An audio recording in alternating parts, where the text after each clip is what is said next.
what makes a good founder or good entrepreneur? Are there traits that you've now seen have worked time and again? Paul Graham said, a good founder is relentlessly resourceful.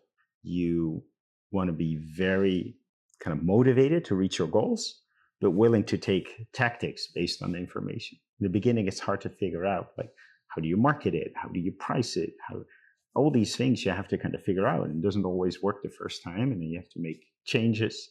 You have to go very, very fast. What are the biggest challenges? It's hard to be an entrepreneur. I think the hardest thing is speed. That's one of the reasons we typically recruit from Y Combinator. They've seen other companies go very, very fast. And good founders get more done in 2 weeks than the rest. And they all have to go through this kind of idea maze of like, this works, this doesn't work. And the good founders very quickly do that. They're like, okay, for the next 2 weeks, let's try this. And they change everything. They change their website, their homepage, their pricing, how the product works. And they really make sure they test it. The people who do less good, they take like 2 months to do the same thing because they view it as, let's try that and hopefully it's going to work. The good ones do it in 2 weeks and they figure out whether it works or not, but they're able to do something else in the next 2 weeks. And they go, by iterating faster, they get to a good solution faster and they're able to grow faster. And is that what you call this? Is it iteration, this idea of going really fast, putting small things out that you're testing?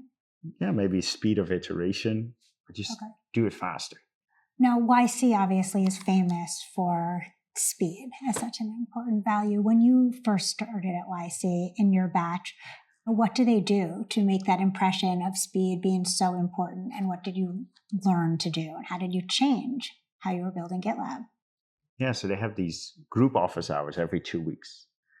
And on the first one, you kind of say what your plans are for the next 2 weeks. And then all subsequent ones, you kind of review that.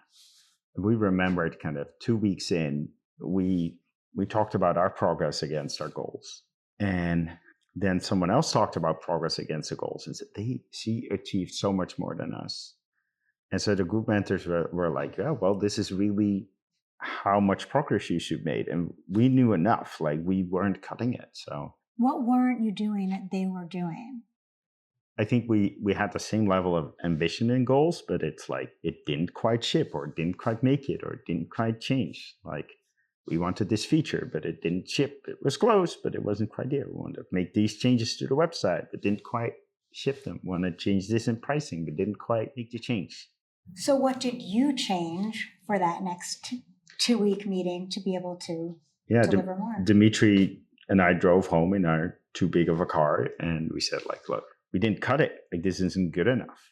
And we got to up our pace. So we came back to the home and said to everyone, look, this is what happened. We got to up our pace. And we had a super ambitious agenda for the next 2 weeks. And we shipped everything. I think we shipped it in a week. And we just reduced the scope to make it smaller so we could get everything out the door.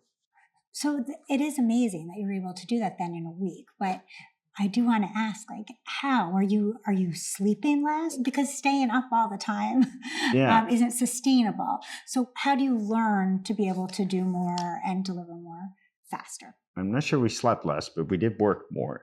But the main thing was we reduced scope. Imagine if it's a homepage change. Homepage is like, 5 scrolls or something. The most important thing is the thing above the fold that people open. Like we just change that, but get it out the door. Or a feature that you can ship.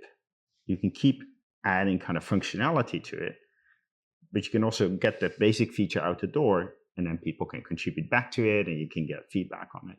So the most important thing was reduce scope. And don't second guess yourself. Just get it out there and know that the next week, if it doesn't work, the next week you can make changes to it. Okay. So it's kind of the birth of our iteration value because we needed that speed. And that was super valuable to us. I recommend Y Combinator to any startup. If you've never seen the speed of startups, that's really helpful. And we found at Open Core Ventures, it was very hard to teach people that speed. How do you do it? How do you do it now, being on this other side? I can't. I've tried so many times. And you say, oh, well, you need to go faster. You need to go this fast. And it's nearly impossible because people think it's an impossible speed. The only way to convince people, if they have peers that do that speed, or as a shortcut, we recruit people out of Y Combinator who've seen it before. Maybe we can get to the level that people see it because of peers, just like we saw it. If you have a big batch, one company in that batch is going at the speed, you can show that as a benchmark to everyone else.